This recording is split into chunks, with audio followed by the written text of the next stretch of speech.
Hello guys, welcome back again to another episode of our Alternatives show. And if we are for the first time, my name is Veronica Wambua. And my name is Alex Wanyama. Na kama uko hapa kwa mara ya kwanza vile ambavyo anasema, basi kumbuka kusubscribe katika YouTube channel yetu, ucomment na pia ushare na mabeshte. Kweli kabisa. Na kama maybe you have missed any of our previous episodes, tumeweza kuangazia the 10 barriers or the Kenyan barriers that we think they are really depressing and stressing our country as a whole. Now maybe if you just missed those episodes, please go on our YouTube channel and also share, like, view and comment on those barriers which we have discussed. So on our today's show, we are going to discuss the barrier of conflict of interest. Ni barrier ambayo tunafikiria pia it's affecting our development as individuals and also as a country. So we'd like to know nini maana ya conflict of interest, what really causes conflict of interest, and also the possible solutions which we think that if tunaweza zitumia, tunaweza alleviate the issue of conflict of interest. Maybe Alex, tunaweza anza na kujua, what do you think is the meaning of conflict of interest? First of all, ukitaka kudefine kitu, lazima unaangalia ni maneno yepi ambayo unazingatia. So in this case tuko na conflict na tuko na interest. So lazima uelewe conflict ni nini na uelewe interest ni nini. So hapo kwa conflict, ukisikia conflict lazima ujue kwamba kuna vitu ambavyo haviingiani, yani kuna mgongano. So we can say that conflict of interest where it is where a situation whereby we have two interests. The first interest and the second one. So ni mahali ambapo kuna two interests na haziko compatible. Yani ziko incompatible. So hapo kidogo unapata hazielewani. Yani kuna interest ambayo unafaa kuserve, but sasa wewe unaingiza ndani secondary interest. So kunakuwa na conflict of interest. Natumai kwamba umeweza kuelewa what do we mean by conflict of interest. Maybe unafanyanga jambo na hujaijua kama unakuanga na conflict of interest, and labda unaifanya maybe unajua ama just you're doing something without knowing. We are here to know what really causes the conflict of interest amongst us as individuals, kwa sababu unajua iko tu kwa binadamu. And sometimes tunafanya tukijua, sometimes kama hatujui. So maybe tunaweza jua pia what are the causes, ni nini nafanya watu wakuwe na conflict of interest despite having that primary interest of a particular situation ama of a particular thing that you're supposed to do. Why do we people have a conflict of interest?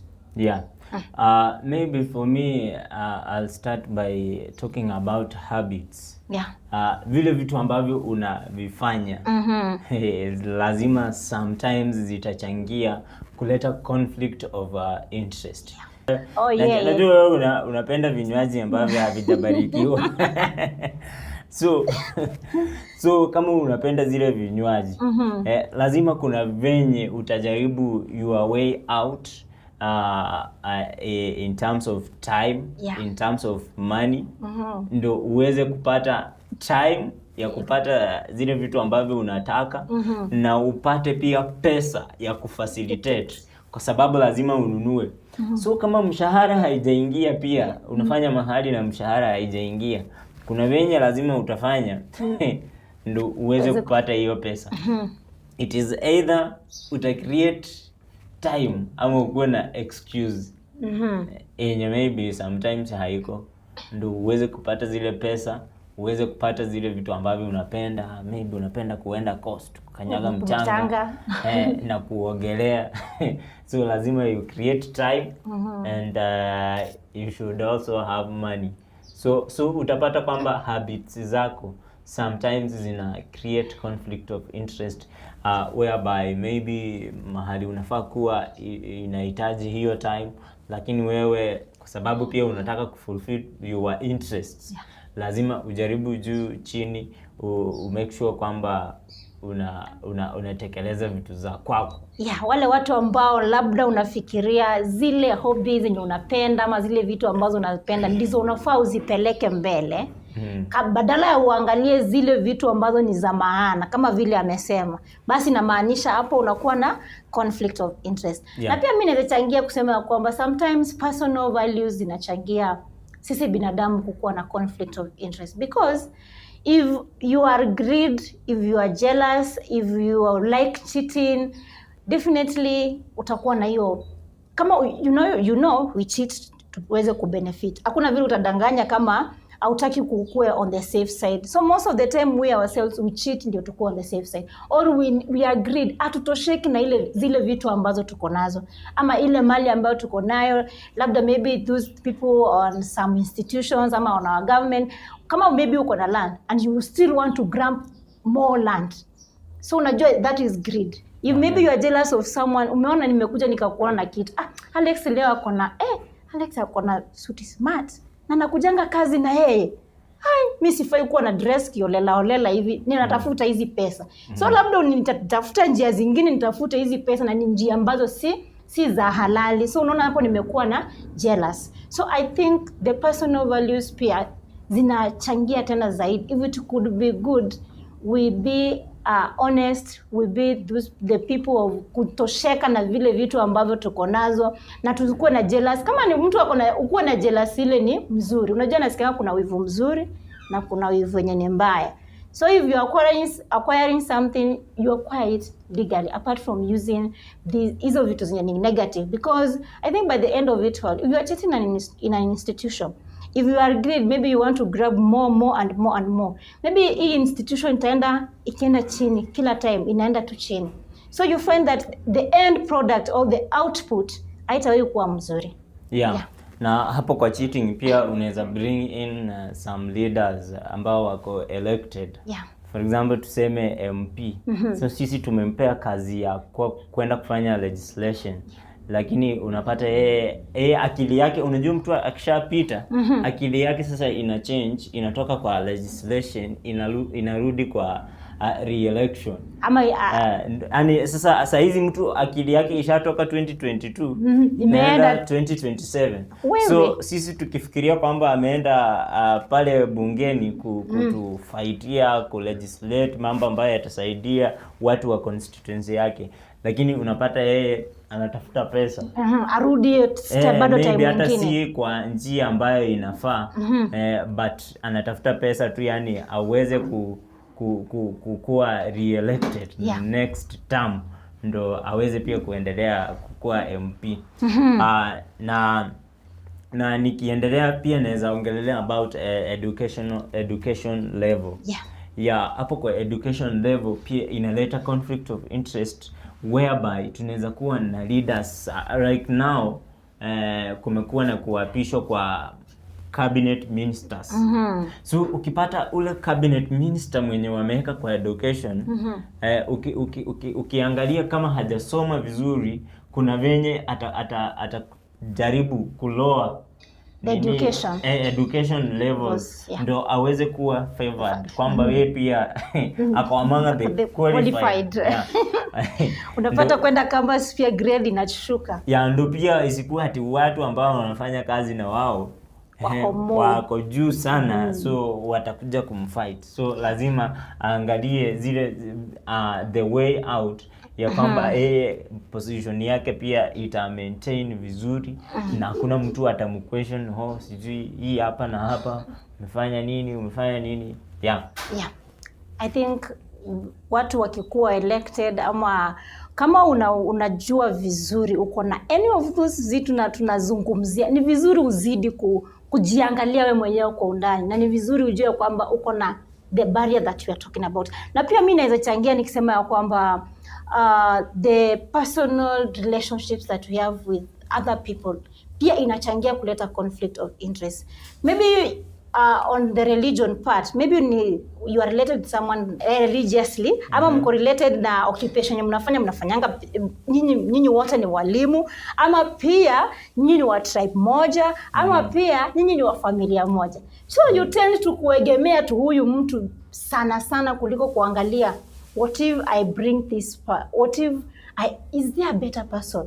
Maybe for example kwa religion, mwalimu anaweza kuwa ameajiriwa, but you're supposed to teach, maybe there's something that you're supposed to teach, but upend your topic, ama maybe it goes against the habit that you do, you won't teach. Unaamua tu hizi nawafunza za nini? Maybe unawafunza honesty, ama unawafunza the good virtue, unawafunza virtues, honesty, generous, but you are not that person. So you just tell them, unawaambia nyinyi andikeni notes na msome, hizi ni rahisi sana. So how do you expect? Hii inamaanisha kwamba maybe if you do not have those virtues, you will not be able to deliver very well. Then maybe if the students wataweza kujisomea wenyewe, hatujui kama wote wataelewa, labda si wote wataelewa. So what do you expect when the exams come? Si wote wataweza kupata those virtues correctly. Yeah. Ama maybe there is a vacancy somewhere, then you are supposed to, unafaa wewe ndio ni manager, then you are supposed to maybe kutafuta your deputy manager. Then you get to find that the people who have applied there, they are very qualified, but they are qualified than you. Then unatafuta means venye utatafuta kazini yako ama brother yako sijui nini, ukuje useme huyo ndiye alikuwa qualified, the rest of them they are not qualified. So what do you expect at the end of the day? The productivity of that particular institution is still going down because unapendelea wale watu ambao ni wa karibu. Ama ujali hii institution inaenda wapi, I just want those people near me, or I just want to be of benefit in this particular institution. Yeah, very true. And I'll also talk about possession. Possession pia sometimes create your conflict of interest. Tuseme for example you are a leader. Hapo lazima kwanza hapo kwa land. Inakuanga yani ni kitu ni kama sijui automatic, but land is ni kitu inajulikana, it's very, land ni kitu sijui nasikia wakisema it's precious or what. If you have a piece of land, kama unakuwa believe you are very rich. So utapata mtu yani anajaribu all means. Unapata amegrab land.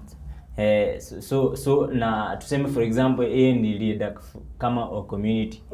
Ata make sure land yenye, ama tuseme alikuwa na land fulani alikuwa ana occupy, alafu maybe kukatokea kwamba hii land inafaa kuwa ya mtu fulani na fulani. So akikuwa leader utaona atakuja yani make sure kwamba hii land imerudi kwake, ama zile properties zenye zilikuwa zimemtoka, kama ako tu normal person kama sisi.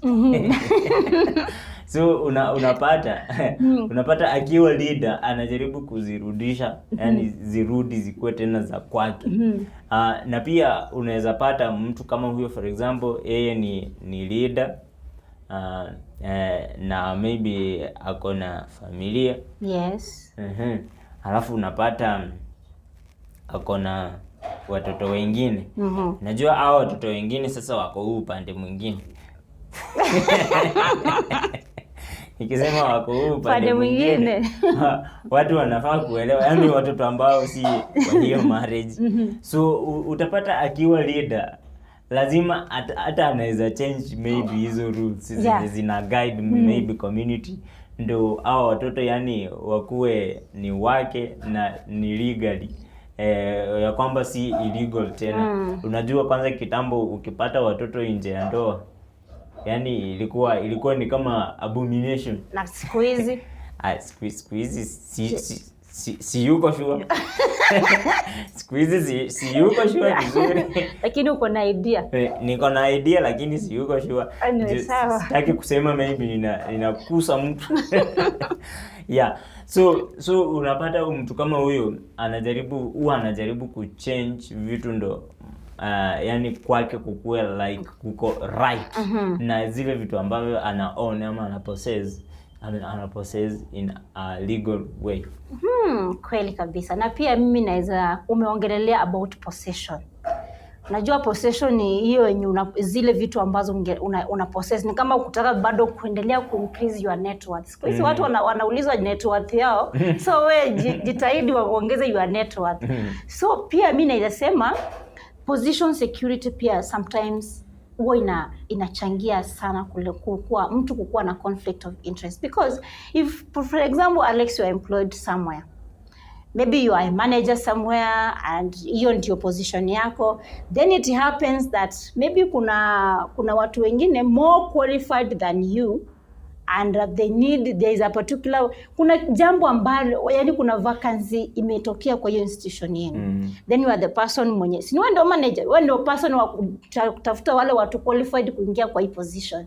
Maybe you get to find that watu wakishaangalia hizo papers, unaona ya kwamba wako qualified tena zaidi, but utajaribu convince the institution that these people are not qualified, ama hakuna mtu yeyote ako qualified kati ya hao watu wenye wamepresent to do what, just to maintain your position. Maybe you are afraid that in future hao watu si watakuja wanipokonye kazi, ama in future si hao watu, ama kukuwe na ule mtu mwenye huwa ako na bidii sana kwa hiyo institution, anafanyanga kazi kwa bidii, anajitahidi tena zaidi, but wewe kuna vile unajaribu kuonyesha institution this person does, ama anataka kupandishwa cheo kidogo, unamwonyesha kwamba this person doesn't qualify to kuwa appraised. So it's like you are preventing people from growing. Na vile una prevent watu wasigrow, ndivyo una prevent bado institution isigrow. So you prevent the growth of people, ama hautaki watu ambao wako qualified wengi wakuwe katika hiyo institution, ama those people are more qualified than you wakuwe kwa hiyo institution, just to prevent your position. Ama ujuange tu mimi ndio mdosi wa hii institution, kwani iko nini, mimi niko tu hapa throughout. So I think this hinders the growth of our institutions and also maybe our country. If this happens on our governmental offices, it prevents the growth and output of our institutions. Yeah, very true. Yeah, na maybe watu wasikuwa wanaangalia sana position. Yeah. I think wanafaa waangalie institution vile inafaa grow, ndio iweze kuemploy watu wengi. Unajua pia sometimes huwa tunasema mkiwa watu wengi wasomi, waliosoma sana, waliosoma na maybe ambao hawakusoma wakikuja pamoja, sasa hiyo ni kizungumkuti wanaweza wakikuja pamoja na work together, azini wakuwe na ile upendo wa work pamoja, I think watakuwa more productive than kukuwa tu na one man ana take it all. Yeah. So tumeweza kuongelea the courses na lazima ukiongelea courses ama vitu ambavyo zinasababisha conflict of interest, lazima pia tuweze kuangazia kidogo kwa kusummarize the possible solution. Kwa sababu hakuna kitu ambacho hakiwezi rekebishwa, lazima kinaweza rekebishwa. Na tuliwaahidi kwamba sisi tutakuwa tuna air out our ideas and the possible approaches yenye tunaweza kutumia ku alleviate these barriers. So I think hapo ndipo tupo sahi. Ndipo hapo sasa. So ukiangalia conflict of interest, number one, maybe we need to up our game hapo kwa education, kwamba system yetu ikuwe that strong ndio iweze kueducate watu. Unajua kila kitu I think inakuanga tu unahitaji knowledge. Uelewe hii na hii inafaa kurun aje na aje. So tukiweza kupata leaders ambao wako educated, I think watakuwa wana evaluate vitu vizuri. Wanaweza kuangazia ni nini hapa tukifanya hii na hii, what are the advantages and what are the disadvantages. Kwa sababu ukiweza ku-evaluate uone the disadvantages and uone the advantages, utaweza ku-gauge hii kitu ikifanyika either italeta uzuri mwingi ama italeta ubaya. So hapo utakuwa at least na idea on how to go or how to handle it. Na pia tukiweza kuwa na leaders ambao wanasimamia institution wenye wameweza kuwa educated, unajua kwa masomo hapo pia kuna kuanga na religion. So watu watafunzwa values na same values zinaitwa values ama virtues. Yeah. So ukiweza kuacquire vitu kama hizo pia sometimes zinakuguide. So utapata pia our leaders ni leaders ambao wamereduce corruption. Kwa sababu hiyo ni kitu wamereduce juu haiwezi isha. Inaweza isha lakini ni vile tu huwezi jua kama imeisha. Kwani tumetake how many centuries to fight your corruption? Yeah, so I think tukikuwa na education mzuri itasaidia mambo ya conflict of interest. Now that tumeongelea story na education, to me nafikiria kwamba we just have to reduce the vulnerability ya ama the risk ya kukuwa na the conflict of interest. Vile ulikuwa unasema tufunzwe virtues, tufunzwe good morals. I think hiyo tuna reduce to vulnerability.